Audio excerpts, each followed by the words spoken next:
New class alert, please. We got a new class upcoming. Who are the allies of Allah and the allies of Shaitan? Taught by Ustada Layla Nashiba. I know you're not going to want to miss this. So please stay tuned, okay? Streaming on all major platforms. Channel Sunnahfollowers.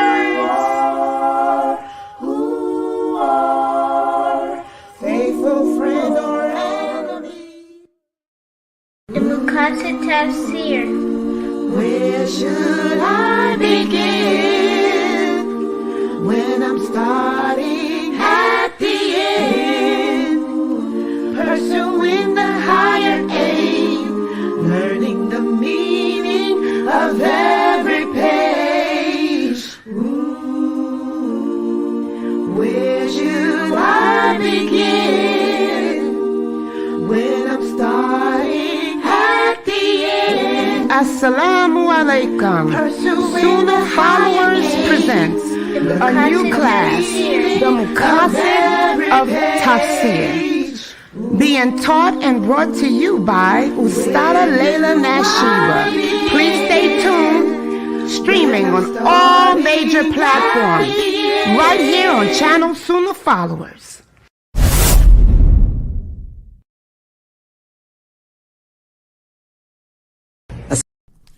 Join us every Friday at 9 p.m. Eastern for the Access to Layla Live call-in and answer show. Please join Ustada Layla Nashiba. If you have any questions in regards to this theme, call in at 862-370-2838. Now streaming on various platforms right here on Sunnahfollowers. He said, pray as you see me pray. Utter these words that you hear me say. Based on the Sunnah, worship Him, just follow Him. Assalamu alaikum. New class coming to you every Monday and Wednesday, taught by Ustada Layla Nashiba, the fiqh of prayer. Every Monday and Wednesday, 9:30 p.m. Eastern. Inshallah, we'll see you there. Streaming on all major platforms, channel Sunnahfollowers. He said, pray as you see me pray. Utter these words that you hear me say. Based on the Sunnah, worship Him, just follow Him. New class. Please join us right here. Sunnahfollowers presents a wonderful new class to add to your Islamic education. Sins of Disbelief, taught by Ustada Layla Nashiba, streaming on all major platforms, channel Sunnahfollowers. Oh yeah, and don't forget to join us in the 24-hour Zoom room for behind-the-scenes access.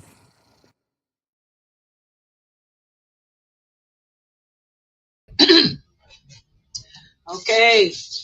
Ina alhamdulillah wa salat wa salam ala wa rasulullah. Let me welcome everybody to the first class for tonight.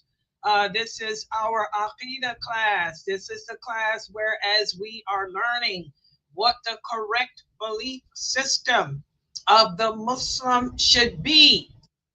Now, before I go into detail with my lecture, you know, I did post up some shorts yesterday from the class, the lecture I gave a couple of days ago. I put some shorts up about that term Salafi, because this is a term that you're hearing a lot today, and Muslims are telling you that if you're not Salafi, you're not a Muslim.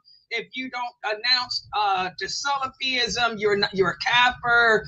When you make shahada, unless you included ana Salafiyya in your shahada, you're a kafir. None of this is true. Okay.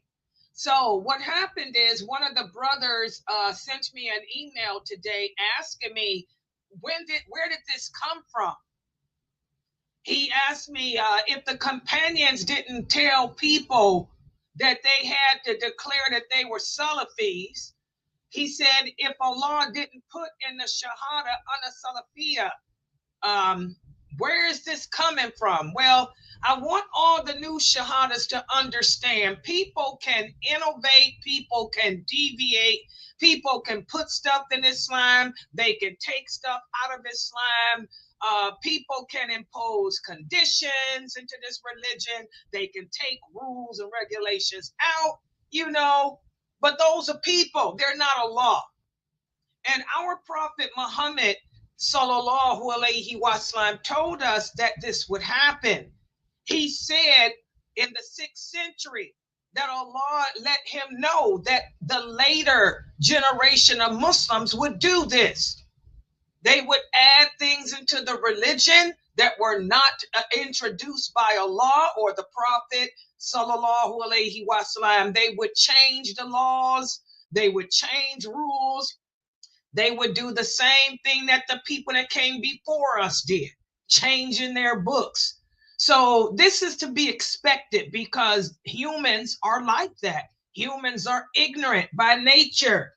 It's the nature of the human being to be ignorant and to think himself all-knowing, to think himself self-sufficient, even self-sufficient compared, sufficient from Allah. So where did this come from? Well, this came from, what happened is as Islam spread throughout the world, after the death of the Prophet sallallahu alaihi wasallam, during the caliphates and all after that, Islam, became the 2nd largest religion of the world, as you guys know. And like with any belief system, when people convert to a new ideology, that's why the word is not revert. The word is convert. Because you're adapting a new ideology, a new way of thinking, a new way of living. Revert means to go back to your original substance, like gas going back to water. So revert is not the correct term to use, and it makes me angry as a person with a degree in English, to hear how people butcher our language to the point where we don't understand things anymore. But the true word is convert, because you are converting or adapting a new way of thinking, a new way of living. And whenever that happens, unfortunately, people bring in a lot of baggage. They bring in a lot of their cultural crap, or they bring in a lot of stuff that they just can't get rid of. Just like with Christianity. When Christianity spread through the Viking Empire, the Vikings were the ones who introduced the Christmas tree. The Christmas tree has nothing to do with anything. But what happened was the Vikings worshiped the evergreen tree. And so what they told them is, if you convert to Christianity, you can keep your evergreen tree, and we'll put it with Christmas. And we'll also include your God, Claus. So the same way that happened with the ideologies that came before ours, that's what happened here. A lot of people brought their own innovations into the religion, and to the point where true Islam became watered down, especially with the Persians.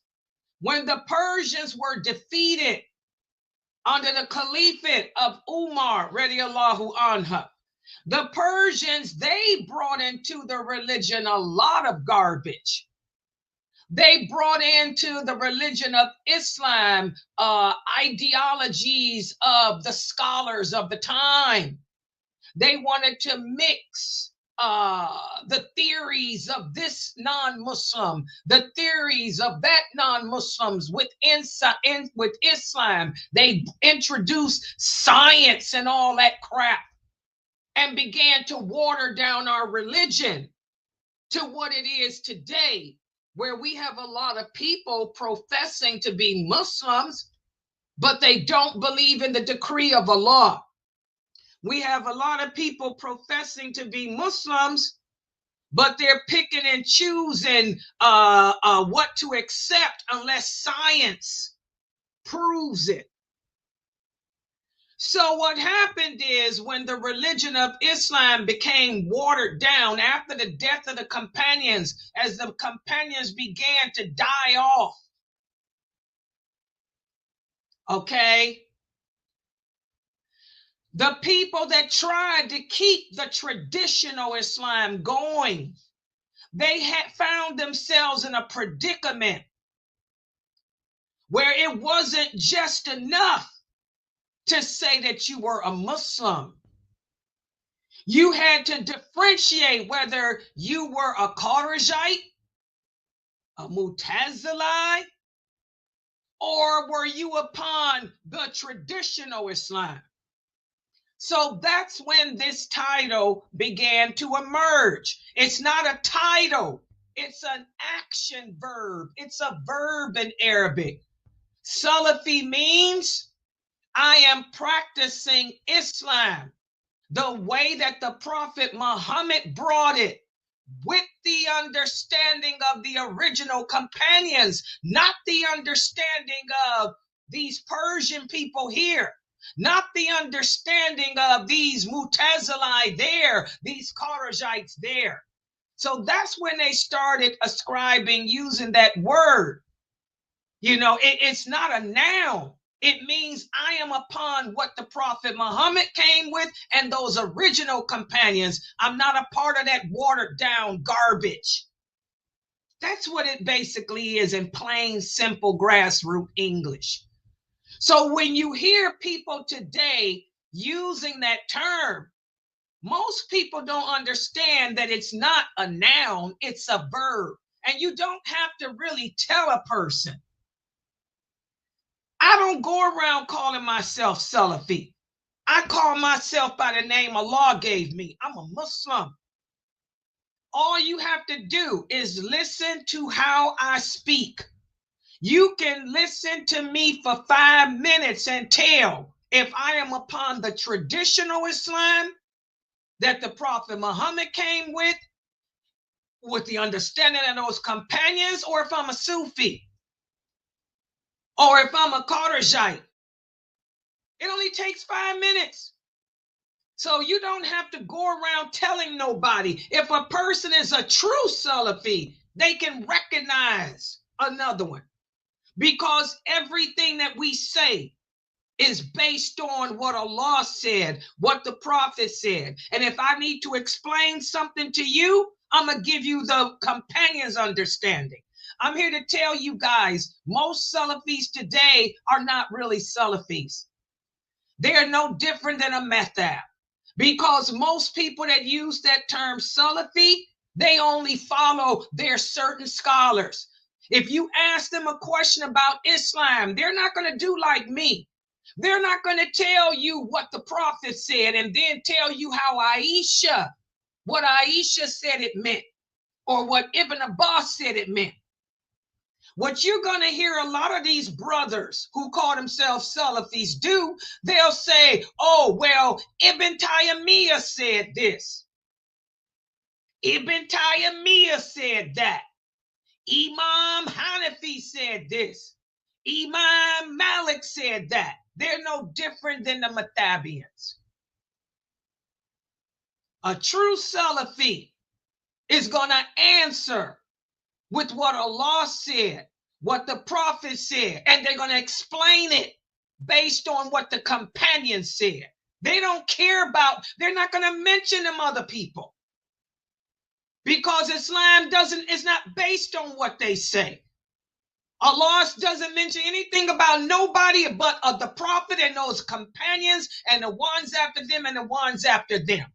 And if you truly understand this religion, you ain't got to go further than the first generation, because no human beings will ever understand this religion better than them. When y'all ask me questions and I explain the answers, y'all have never heard me mention nobody from the second generation or the third.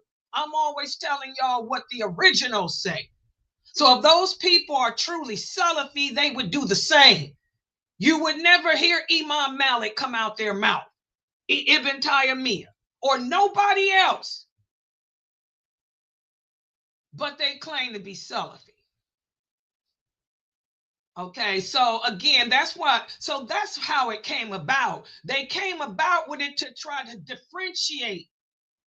It was a means of differentiating that I am not upon this watered down crap.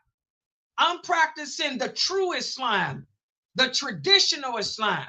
And that's based on the hadith of the Prophet sallallahu alaihi wasallam, where he said, and what's the source? Sahih Bukhari and Muslim and Muwatta.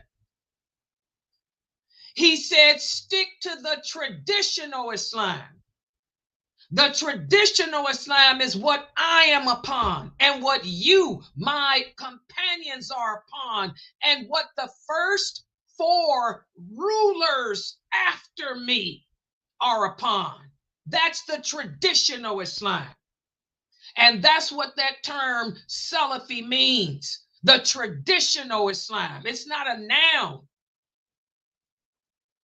Y'all understand? Am I making sense? Do you guys understand how that came about now?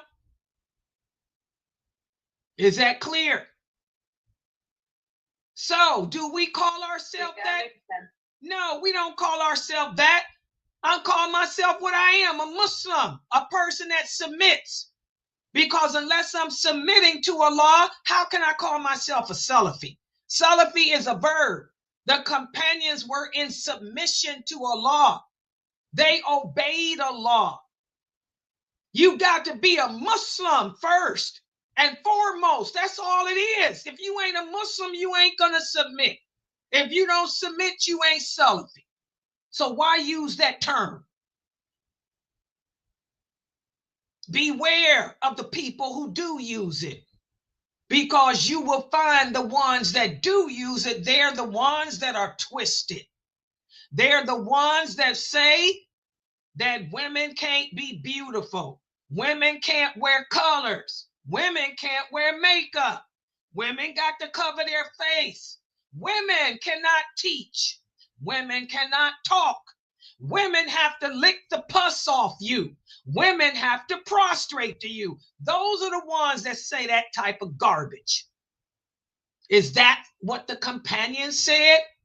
Is that traditional Islam? Is that what the prophet said? No. Did the prophet's wives walk around wearing dark colors? Did the prophet's wives cover their faces and hands? Did the prophet's wives not wear makeup? Were the prophet's wives ugly? Did the prophet's wives teach? Did the prophet's wives speak? They don't know anything about the companions. They don't know anything about the prophet's wives. But they call themselves Salafi. Run away. Run away from them and run away from the Sufis. Run away from anybody that feels the need to put a title in front of what Allah commanded us to call ourselves.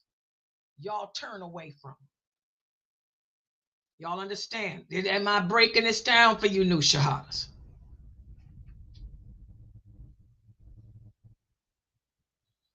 Is that yes, ma'am? Okay, good. So that's the reality. Okay, so, but that's how it came about. It was originally, and during our time, The brother's asking, and during our time, we had a great scholar. He's dead now, Sheikh El-Bani. May Allah forgive him of his sins and make his grave spacious. Sheikh El-Bani was the one during our time that encouraged the people, to differentiate themselves from the Sufis by using that. But he didn't say to replace the word Muslim with it. That was not what he said. He did not say, don't add it to the Shahada. He didn't do any of that, but that's what happens. Just like the students of the students of the students of the four Imams added all this stuff that the Imams didn't say. The same thing with Sheikh El-Bani. The students of the students of his added all this crap. Okay? But no, you don't go around saying Ashhadu an la ilaha illallah, Ashhadu anna Muhammadur Rasulullah, ana Salafiyya. This is a bid'ah. That's innovation. How can you call yourself Salafi when you sitting here innovating? Did the companions innovate? That's sick. That's sick. And there's different categories. This religion has divided up into over 73 sets. There's about 30-something sets of so-called people that call themselves Salafis. What do y'all think ISIS is? We had a big blow up here in America. Didn't I tell y'all? Let's talk about that for a second. All you Muslims who participated in the Kafir elections, which is haram, voting for the LGBTQ and Kafirs to save Gaza. And then,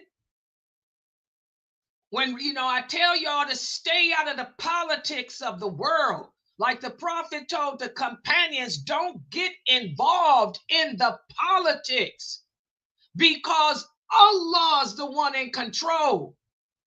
What's going on over there in Syria, Iraq, Palestine, Jerusalem, all that stuff, the Prophet said, the fitna, any fitna that will impact us as a ummah will always come from there first. Why? They were the first to receive the religion, and they will be the first to abandon it and water it down. Sorry, the truth is a bitter pill to swallow. What's the source? Bukhari and Muslim. Stay out of that politics over there. You Muslims jumping up and down because the Syria, what's going on in Syria? Yeah, they got rid of their leader. So you think they replaced him with something better? Y'all forgot that that's where Al-Qaeda comes from? Did y'all forget that Al-Qaeda and ISIS is Syria? Look what done happened. You jumped out the pot to the frying pan. Here we go. Didn't I tell you get ready? Didn't I tell y'all get ready for the bombings? Killing of innocent children here in America and in Europe. Get ready for this filth that these terrorists who call themselves Salafi too are into. Didn't I tell y'all this would happen? All of this is setting for the war where the 80 nations, the United Nations will declare war against Islam. The Prophet already told us this would happen. So y'all hooping and hollering about, Syria's liberated. Are they liberated? They are not liberated. Nobody on this earth is, because Allah's controlling this war. Allah's controlling this war, and he's angry. He's angry at you Muslims, at us, for having deviated away from the traditional Islam, for having adapted our own laws and rules into it. Until you Muslims in the world, which you won't, but until you understand, which you won't, that Allah is in control, this is just spreading. I told y'all, get ready for the terrorists. And here they are. They done blew up some crazy people down there in New Orleans. Getting ready to do some bombings here and bombings there. United Kingdom, get ready. Australia, get ready for your restaurants to be blowed up. Your children to be killed. All in the name of jihadists and all that. Y'all better stay out of the politics of the world. Understand that Allah is the governor of all affairs. Allah is the one in control. And we will reap what we sow. And that's what we're doing. As a nation, we are all reaping what we have sown. And we're deserving of every single bit of it. And there's a lot more to come. So get ready. All right. Okay, so that's my explanation for today. My don't get it twisted. Y'all say y'all like my little don't get it twisted shorts. Don't get it twisted. All right. So let's get on with the class now, because I got some people angry here. They're nuking me. I don't care. Keep on nuking. All right, so let's get started here. We've been speaking about the sins of disbelief. And we talked about one of the sins of disbelief is to associate partners with Allah. I gave you guys a quiz yesterday, and I was so proud of all of you. My new shahadas and the old Muslims. All of you made me proud because you seemed like you understood what it means to associate partners with Allah in our obedience. A lot of us associate partners with Allah in our obedience. A lot of us associate partners with Allah in the words that we use. A lot of us associate partners with Allah in many different ways. Well, today I'm going to speak about one of the reasons why Allah has brought this war. And this war is not going to stop. Y'all can praise the terrorists all y'all want to. Okay? Those terrorists y'all praising in Syria, get ready. They getting ready to send all kind of ISIS, Al-Qaeda rockets all over to kill innocent people. And I want y'all to know, they already say ain't no Muslims in America. Did y'all know that? Y'all didn't know that then overseas, that those countries, they say everybody living in America is a kafir. Y'all didn't know that? Oh yeah, ISIS, Al-Qaeda, let them tell it, I'm a kafir. So are you, because we live in America. We're all kafirs. So they'll just let their bombs fly, kill us all because we're kafirs. All right, get ready. And y'all keep applauding what's going on in Syria. Y'all keep applauding the politics of stupid man, which is really the punishment of Allah. Keep on. But anyway, we're going to speak about one of the causes for Allah sending this war and other wars, and that's to speak about him without knowledge. Remember, I told you guys, Allah, arrogance. The Prophet Muhammad sallallahu alaihi wasallam said, arrogance is Allah's robe, and pride is his garment. It belongs to him. Allah does not like when people speak about him without knowledge. Allah does not like it when we say that things are haram, like makeup, when it's not. He doesn't like when we say that it's haram for a woman to teach, when he didn't say that. He doesn't like this for you when you say that it's haram to wear colors, when he didn't say any of that nonsense. This is all speaking about him without knowledge. It's lying on him. He doesn't like when we take verses of the Quran and misconstrue the meaning of them. He doesn't like when we lie on the Prophet Muhammad sallallahu alaihi wasallam by taking hadiths, using them out of context, like telling women they have to drink the blood of your cut, and they need to start licking your feet and bowing to you. Oh, that makes Allah angry. And that's another one of the reasons why he sends the war like he's sending. So that's what we're going to speak about today. Another form of associating partners with Allah. And this is known as speaking about him without knowledge. Let's put the PowerPoint up on the screen. Okay.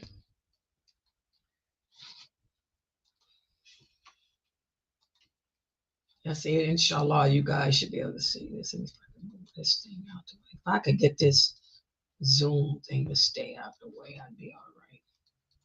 Yeah, Zoom. Okay, here we go. Let me put this down so y'all can see. Yeah, so the sins of disbelief. Tonight we're going to be addressing speaking about Allah without knowledge. Make sure you guys take screenshots of these hadiths too. First of all, whenever you read a verse from the Quran, or whenever you read a hadith, and you really don't understand the meaning of it, you don't know the history. What do I mean by that? You don't know what happened to cause Allah to say whatever he is saying in the Quran. You don't know the who, what, where, when, why that caused the prophet to do or say what he did. That's what the word hadith means. Hadith means what the Prophet Muhammad said and what the Prophet Muhammad did. You don't know the background, but you sit there in your study group trying to explain what Allah was saying, or you trying to explain what the Prophet Muhammad sallallahu alaihi wasallam said, and you're not qualified. And you're not qualified because you have not been taught by the people of knowledge. You don't know the history. You don't know the who, what, where, when, why. Okay? This is a form of associating partners with Allah. Why? Because number one, just like in our Meccasitic Tafsir class, there's a science to learning the Quran and using it. There's also a science to the Hadith. In fact, the same science that we use, that the Quran interpreter uses, is the same science of connectivity, terminology, history, biography, and all of that. The same science is used with the Hadith. You don't know that. You don't know the history. You don't know the life of the Prophet Muhammad sallallahu alaihi wasallam. You don't know about his wives and who they were. You don't know the details of who his companions were. You don't know the history of how Islam began and the wars, the battles, and how it spread. You don't know about the Caliphate of Abu Bakr. You don't know anything about Umar. You don't know this stuff. So what makes you think you're qualified to tell people the meaning of a hadith or the meaning of a verse of the Quran? All you're doing is probably following your own desires, or maybe your jinn, your personal jinn, is inspiring you. Okay? So whenever we speak without the proper knowledge or the proper methodology about this religion, we are committing a major sin, guys. Whenever you say that Allah means this or Allah means that, and you don't know that, you're lying on Allah. You're speaking without knowledge of him. And this is one of the worst sins that we can commit. And there are, unfortunately, a lot of Muslims today committing this sin. That's why Allah ain't taking what's going on in Syria and Gaza and the rest of the world away. Because it's going to be here too. It also already started with the blow up. Okay? We got to be careful of this. Brothers, for example, telling you sisters that it's haram to show your face. It's haram to wear makeup. Where's their evidence? They'll go and get some verse of the Quran that ain't got nothing to do with makeup. Ain't got nothing to do with anything. I'll give you an example. How many of you have heard brothers tell you that you can't wear a shoe with a heel on it? That you going to hell if the shoes you have on have heels? You ask them, well, why would Allah do this to me? Where does Allah say that? Allah says, oh, you women who believe, whenever you go to the marketplace, don't stomp your feet to bring attention. They say that's the dalil. That's a lie. That verse ain't got nothing to do with a high heel shoe. That verse is speaking about how the Arab women used to gain attention before Islam. Before Islam, women were viewed as nothing more than a piece of meat. And if she wanted to be acknowledged, she'd have to go out her house and bring attention to herself. Many women were prostitutes. And the ones that weren't prostitute, if they wanted to be acknowledged, they had to do the same. So what the women would do was put their bangles on their ankles and their bangles on their arms. That's jewelry that jingles. It's not haram to wear bangles. But what these women would do is they'd go to the marketplace. If they wanted attention for sex or food or groceries, they would stomp their feet to make the bangles shake and jingle, to make the click click from the bangles, to get the attention of the men. That's what that verse is talking about. It ain't got nothing to do with the shoe. Every shoe has a heel. It has to do with women prostituting themselves. But you hear brothers tell you sisters that it's haram to wear a shoe with a heel. I wear heels. I wish some brother would tell me I can't wear my heels. That heel might drop kick you. I just might use that heel to drop you. You got to be careful what you say to some women, because some women ain't going to fall for that speaking without knowledge. Remember, ignorant men are for ignorant women. Intelligent men are for intelligent women. And some of us women have no patience for a man that doesn't know the basics of Islam. So you just might get roundhouse kicked. I'm just telling the truth. Because some of you brothers are ridiculous with this stuff. Y'all make the telling your wife to lick the blood of your finger, to suck your blood. That's sick. So that's an example. If you don't know the history or what Allah is talking about, then you better keep it shut. Because to say, for example, that Allah said it's haram to wear high heel shoes, you're lying on Allah and you're committing a sin known as SHIRK, association. Okay? Where's my dalil? Y'all see how the people have to do?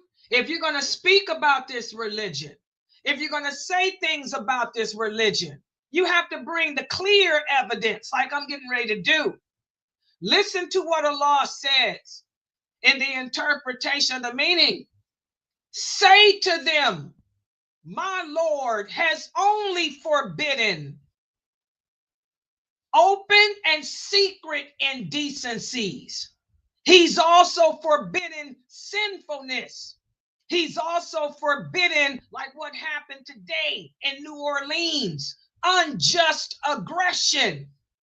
And he's also forbidden associating others with him in worship and attributing things to him that you don't know. There's the dalil. There's the clear proof that when you say that Allah meant this or Allah meant that and you don't know it, that's what Allah has forbidden. And that's one of the things that he hates the most. So you brothers that use that verse of the Quran and y'all think it's dalil about heels, you better first grow some brains, because that verse doesn't mention nothing about a shoe. It's talking about a bangle to attract attention, to get the attention of men. Subhanallah, people. All right, and there's the verse, the surah and the verse number. So, speaking about Allah or his religion without knowledge also includes not only just ascribing something falsely to Allah, but also changing or altering religion. Let's use the example that we've been using all week, because one of our new shahadas was told that he's a kafir, that he is still not a Muslim. Because even though he declared La ilaha illallah Muhammadur Rasulullah, he didn't add to it ana salafiyya. He didn't say ana salafiyya. And because he didn't say ana salafiyya, his shahada is not accepted. That's an example of changing or altering the religion of Allah.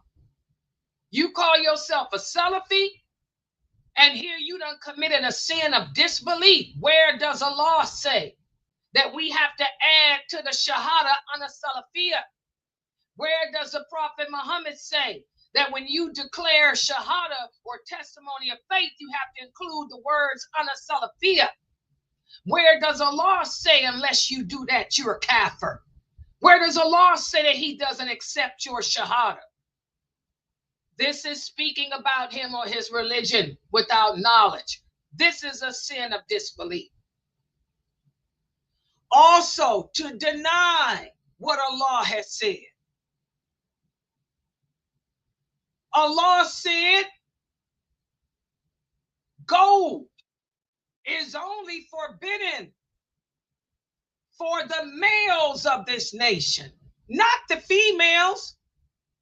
Allah also said silk and satin is only forbidden for the men of this nation, not the women.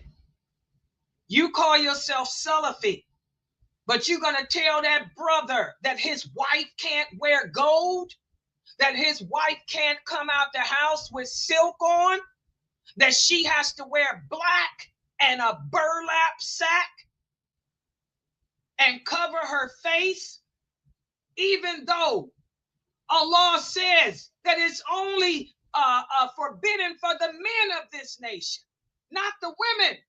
The Prophet's wives wore silk. The Prophet's wives wore gold. The Prophet's wives never wore black. They never wore any dark colors unless they were in mourning the death of someone. This is another example. That's why I'm telling you, new shahadas, be careful of these people. The ones that claim to be Salafi, many of them are the biggest deviants. They're going to deny the things that Allah said you can do. Okay? Also confirming what he has denied. Another example. How many of these brothers smoking marijuana? Oh yeah. The so-called Salafi put the fatwa out saying that it's okay to smoke weed. Allah said all intoxicants are haram. The Prophet Muhammad sallallahu alaihi wasallam said anything that befogs the brain is haram. But this brother claimed to be Salafi. He said, oh, that's all hogwash. You can smoke weed. Oh my goodness. Y'all see that? Sins of disbelief. Also affirming something that Allah said is false. Declaring something false that is true. Another example, Allah says there will be no Christians and no Jews in paradise. Allah says Moses was not a Jew. Jesus was not a Jew. Jesus was not a Christian. They were Muslims. These same brothers telling y'all that there will be Christians and Jews in paradise. Allah says there will anyone, he says anyone who dies upon a way other than Islam, it will never be accepted. That's the Quran. But these brothers are telling y'all that's not true. Y'all see this? Y'all see why this war ain't going nowhere. Y'all see why Allah sent it and why we are in the beginning of the war against Islam. Also, speaking about knowledge is to support something that Allah dislikes or opposes. How many of these brothers, let's talk about the other spectrum. You got the so-called Salafis on one hand. Let's go to the Sufi Mu'tazila now. The Mu'tazila. They're telling you that it's okay to support the LGBTQ. It's okay for us to march with the gay people. It's okay for us to be with them because the good outweighs it. Who said that? Allah said there ain't no good in LGBTQ. That's why he destroyed a whole nation of people. That's why he made it one of the 10 commandments. That's why that's one of the sins in Islam that brings capital punishment. But you're going to support the LGBTQ community. Many of you even voted for that female woman who's the LGBTQ head. This is a sin of disbelief. Speaking about Allah or his religion without knowledge, supporting something that Allah opposes or dislikes. You're supporting voting in Kafir elections. Allah says that's haram. The Prophet Muhammad said that's haram, but you supported it and you did it. Or liking something that Allah hates. You like the LGBTQ people. Allah hates them. Remember, he hates everything that he made haram. You like alcohol. Allah hates alcohol. That's why it's haram. Okay? Also, when a person speaks without knowledge in the religion about things that are related to the religion, what are you doing? Why does Allah hate this? Because you are changing the religion. You're making the religion oppressive. How many of you so-called Salafi brothers are the reason why we have a high apostasy rate amongst women? Because you've changed the religion. You've told women that they can't be what Allah created them to be, which is beautiful. And Allah loves beauty. You've made the religion ugly. You've made the religion oppressive. You got women thinking that they are back to being slaves and sex machines for their husband as they lick his pus and bow to him. You brothers got to answer for a lot. This is why we don't speak without knowledge. Because you end up changing the true Islam. You end up making people hate Islam. You brothers that practice polygamy, instead of you practicing polygamy the way the Prophet Muhammad sallallahu alaihi wasallam taught us to, you're imitating LTC and the sister wives. You got all your women in the same house. You got them holding meetings together. And we're all just one big happy family. That's not Islam. We're not sister wives. We don't live in the same house. We're not one big family. You got your family, and that's your business. My family and my kids is my business. Get out of my business. When you speak without knowledge, you change this religion. You make it ugly. You make it dirty. You make it oppressive. And that's why Allah hates that. Y'all understand that? And for those who think I have a PhD, so because I have a PhD in psychology, who is this sister to tell me that I can't just read the Quran and Hadith and teach myself? I don't have to have a teacher in Islam. I want you to focus on this reality with your Mutazila PhD.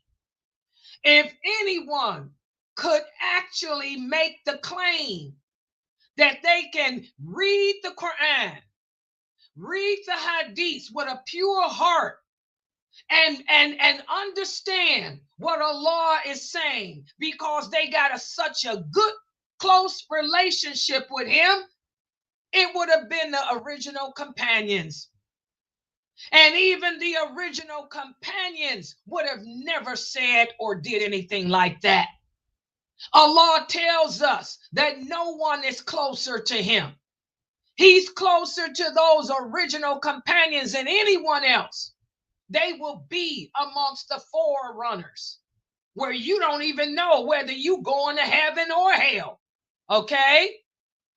But you think with your Mutazila PhD, you can teach yourself this deen? Teach on. Okay? In fact, let me give you some examples as to what the companions, and by the way, pay attention. A lot of these brothers that call themselves Salafi, if they were teaching this class, you know what they would do? They would pull out their books from Imam Malik, or they would pull out their books from Ibn Taymiyyah, or they'll pull out their books from Sheikh Kamadam a dozen and give you examples of what those people said. Well, I'm going to show you what true Salafi is.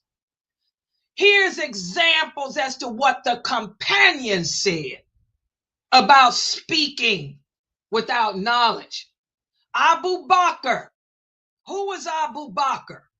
The Prophet Muhammad sallallahu alaihi wasallam said, the first person who will enter paradise after me will be Abu Bakr. He's the best of this nation after me. So now, the four Imams, may Allah bless them all. Ibn Taymiyyah, may Allah bless him too, and I love all of them. By the way, we love them all. Ibn Taymiyyah is in my ijazah. I'm one of his students. So I'm not putting none of these brothers down, these scholars down. But I'm saying ain't none of them better than these companions. Don't none of them know what these companions know. Don't none of them out-trump them. Listen to what Abu Bakr said. He said, what earth would give me place to live, and what sky would shade me if I were to speak about the Quran based on my opinion or by something that I don't even know? You would never find Abu Bakr sitting there giving his opinion as to what Allah means about anything. Well, you know, Allah said when you go to the marketplace, don't stomp your feet. So that must mean that women can't wear high heel shoes. You would never find Abu Bakr making a stupid a mistake like that. Also, listen to what Umar had to say about speaking about this religion without knowledge. And who was Umar? Let me tell you. The Prophet sallallahu alaihi wasallam said the second person who will enter paradise after me will be Umar. Umar is the second best of this nation.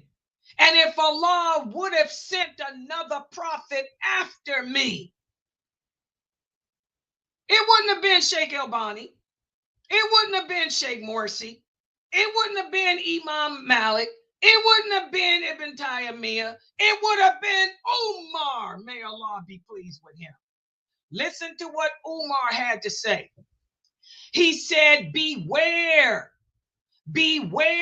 of using your opinion when it comes to religious matters.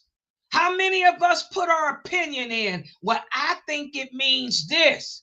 I think it means that. No, what's the hadith? That's why I'm a stickler. That's why I'm hard on my students in that Zoom room. That's why I keep telling y'all, Mina, all of y'all, give me the hadith. Give me the dalil. It ain't about no opinion, because I don't teach y'all opinions. I don't give you my opinion. I got a lot of opinions about women in Islam and men too, but I keep it to myself. I'm going to tell y'all what Allah said about women and men. I'm going to tell you what the Prophet said about women and men. And I'm going to give you Aisha and the companions' understanding on that. Beware of using your opinion. So for the PhD Mutazila, ponder that. Take your PhD, watered down opinion, and flush it. Also, let's look to see what Ibn Abbas had to say about speaking about Allah and his religion without knowledge. Ibn Abbas, who was he? He was the Prophet sallallahu alaihi wasallam's cousin. And he was the one whom the Prophet made dua for, asking Allah to give him a deep understanding of the Quran and to give him a deep understanding of the religion. Listen to what Ibn Abbas said. He said, all that there is to follow and obey is the book of Allah, which is the Quran, and the example of the Prophet Muhammad, which are the hadiths. That's it. He said, whoever makes any statement after those two things based on his opinion, then I do not know if you will find among his good deeds, among him good deeds or sins. That's why I tell y'all, be careful of these people y'all think are famous scholars, famous personalities. Most of these brothers and sisters got a lot of filthy background stuff going on. And Allah keeps exposing it every day. Sex, drugs, rock and roll, sex in the masjids, molestation. These people that speak are based on their opinion. And by the way, I'm going to talk about that right quick. I see there's a fatwa that was put out by the mystic Sufis again. Y'all know where they from. They got a fatwa saying that it's okay to say Happy New Year. Is that what Allah said? Is that what the Prophet said? Did the Prophet Muhammad say it's okay to say Happy New Year? Did he do that? What did the Prophet teach us to say? He taught us to say Walaikum, which means the same to you, and keep it moving. We don't go around saying Happy Christmas, Happy Hanukkah, Happy New Year, Happy Valentine's Day. Y'all better be careful of these brothers. They got 1 million followers. They famous. They probably in your masjid giving lectures. Allah keep exposing them to be what they really are. As Ibn Abbas said, people that you look at You would think that they got all these good deeds, but they sitting there with a lot of sins, a whole lot of filthy, degenerate sins. So thus, guys, speaking without knowledge is a major sin in Islam, and all of us have to avoid it. The Prophet sallallahu alaihi wasallam told us in an hadith that when ignorant of something, what's the source of this hadith, Bukhari and Muslim? He said, if there's something that you don't know about this religion, ask the people of knowledge. But the problem is that most Muslims today don't know who the people of knowledge are.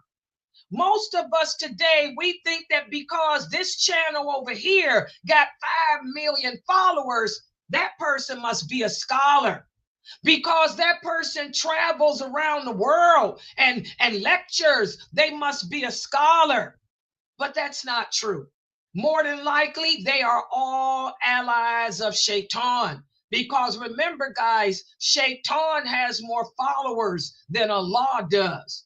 Remember, the Prophet Muhammad said, search throughout the land. You will only find a handful of true people upon the traditional Islam. Most will be upon innovation and deviation. So how can you recognize if a person is a person of knowledge? Well, everything they teach, everything they say about Allah, about this religion, about the prophet, they should be able to back it up with clear evidence from the Quran or clear evidence from the authentic hadith. And if something is not clear, they should be able to give you the understanding that the original companions had, and I do mean originals. If they don't do that, if they're just speaking and there's no evidence, they're not quoting no companions, you don't hear nothing about the prophet coming out their mouth, all you hear is Imam this, Sheikh that, Mufti this, then these are not people of knowledge. Stay away from them. And I'm here to tell you guys, when I listen to a lot of these Q&A shows from a lot of these speakers, most of them are Mu'tazila. But when I listen to their Q&A shows, I don't know how any of y'all can listen to them because they don't never give no hadiths. It's always their opinion. Assalamu alaikum, brother. Can I braid my son's hair? No. Why would you do that? This looks like a girl. Why would you have your son looking like a girl? Those are the type of answers you get. Is that what the prophet said? The Prophet Muhammad, sallallahu alaihi wasallam, when he arrived in Medina with Abu Bakr, the Prophet Muhammad's hair was in braids. What's the source? Bukhari and Muslim. But here this brother telling y'all, oh, astaghfirullah, you can't put your son's hair in no braids. He looks like a girl. Let's imitate the girl. Astaghfirullah, what you mean a sister wearing makeup? She can't wear makeup. That's attracting the attention of men. Who said that? The prophet's wives wore kohol. Allah sent down the verses about the hadith. When Ali, may Allah be pleased with him, had taken the people, had went to the people on Hajj to tell them. And when his wife, the daughter of the prophet, said, she said, I wish you had told me because I wouldn't have taken off my kohol. She was making Hajj. What's the source? Sahih Bukhari. What is kohol? It's what Layla wears. It's what y'all call today makeup. But this is kohol. That's all I wear. I don't wear nothing but kohol. Subhanallah. So that's how you can tell. They're going to tell you that you got to lick my blood because I'm your husband. Where's the hadith that says women have to lick men's blood? Women have to lick your pus. That hadith doesn't say that. The prophet never told no woman to lick no her husband's pus. That's not what that hadith says. He's a liar. He's speaking about without knowledge. He's oppressing you. All right. So I'm going to stop right here. Subhanakallahumma wa bihamdika ashhadu an la ilaha illa anta astaghfiruka wa atubu ilaik. Are there any questions or comments? I hope this was clear. Be careful speaking about this religion.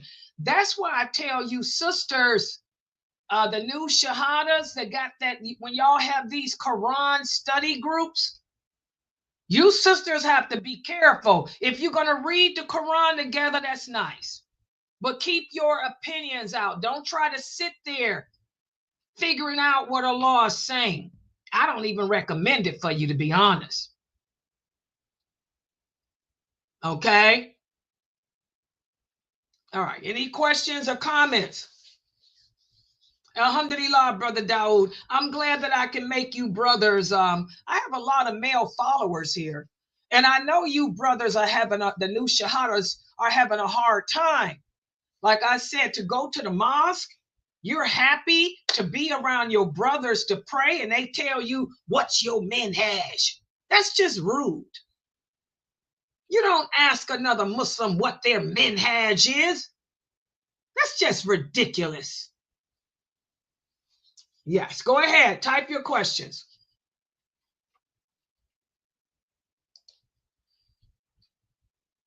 Sister Layla, Sainkum, is it a limit to what amount of makeup you can put on? So why do they keep on saying you can't wear makeup? I mean, anytime a person tell, Allah doesn't mention nothing about makeup. And what did the Prophet say? Can anybody remember the hadith? If Allah doesn't mention something, what does that mean? It's lawful. So there you go. Why do they do that? The only men that do that are the ones that got issues. And I'm sorry, y'all got a lot of men that have issues in your lives. My teacher, Sheikh Morsi, has never said makeup is haram. None of my teachers have ever said that. Even Sheikh Albani has never said makeup is haram. It's just that y'all come upon some oppressive men in your lives. Okay? I personally, I had one husband. He had a problem. The old man had a problem, but he didn't say it was haram. I take that back. Even when I was married to the old man, he didn't say makeup was haram. He didn't. He knew that the Arab women wears kohl. He's Arabic. He never said it was haram. He was just jealous. He wanted me to cover my face. And then when I covered my face, he got mad and said, you one of them women that don't need to cover your face because you look even better. He said, just stay home. So I stayed home. The old man. That's why Layla stays home. But he didn't say it was haram. No, he knew better. But you sisters just know oppressive men or ignorant men. Either they're oppressive or ignorant. And there's more ignorant people out there than there are intelligent. Mm-hmm. Yes. How does this apply to reminding family? All you have to do is tell a person one time, and that's the end of it. Because like I told you guys before, that's a whole different class. Maybe one day I'll give a class on dawah. Because when it comes to giving dawah, there's certain criteria that you have to follow.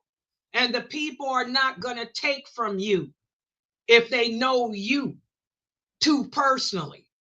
So in regards to your family members, you just tell them one time and keep it moving. Don't get into no fights with them. Don't get into no arguments with them, because 9 times out of 10, your family ain't going to listen to you anyway. Just like Abraham's family didn't listen to him. Noah's family didn't listen to him. Lot's family didn't listen to him. The family is the last person that's going to listen to you is your family. My family don't listen to me. And I'm a dyer. So I wouldn't worry about it. You just tell them that they shouldn't be doing something, and that's it. Because if they ain't going to listen to you, what does that mean about evidence? That means they ain't going to take your evidence either. They're going to look at you like who you think you are, telling them anything when they know that you this, that, and the other. So that's a whole different topic. You just tell them and keep it moving. Make do it for them. Exactly. When it comes to enjoining the good and forbidding the evil, you got to weigh it. That's a whole different class. You have to weigh the pros and weigh the cons. Sometimes it's best to not tell them anything. Sometimes you just move to the next level of making dua, like I do. I don't tell my family nothing because everybody in my family think that they know the deen.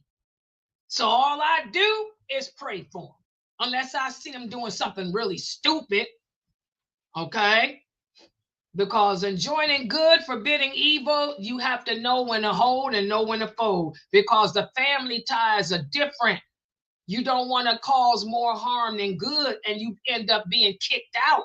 Your family kick you out because you a know-it-all. So you got to just find that balance on your own. Make do it for them. That's what I do. I don't tell my family nothing, period. I mean, my children different, but my brothers and sisters and that, I don't discuss religion with them at all because it's going to turn into a fight. I don't do that. Yeah. Any other questions?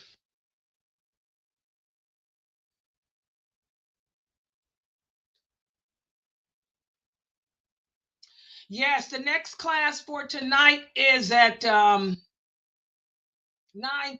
and it's going to be the prayer. Yes, I'm going to go back. Yeah, I got some more stuff for you guys about the congregational prayer for you brothers. Yeah, I'm going to go over the congregational prayer with you some more, inshallah. Yeah. All right, guys. So I'm going to log out. I'll be back here at 9:30, but please support us, guys. It's the first. And for the donations y'all did send, alhamdulillah, a couple of some of the bills got paid. But guess what? When I checked this morning, we ain't got but $50 left. $50 in our account. And y'all know this is the first. And that streaming program didn't come out yet, which is weird. We only got $50 in our account. The other stuff is coming out. So please, we need your donations. We are a nonprofit organization. If you guys want to continue to come here to learn Islam and its truthfulness with the correct understanding of those companions, please support us. You can Zelle us, you can Cash App, PayPal, or you can even with Chime, you can pay us using the email address for Chime, with Chime too. So please, guys, we need y'all to donate because we got, what, $50 left now. All right. Okay, so I'll be back in an hour. Subhanaka Allahumma wa bihamdika ashhadu an la ilaha illa anta astaghfiruka wa atubu ilayk. Okay, so I'll be back in an hour. Subhanaka Allahumma wa bihamdika ashhadu. Okay, that's my other computer. Okay, let me turn. Assalamu alaikum, Sister Layla.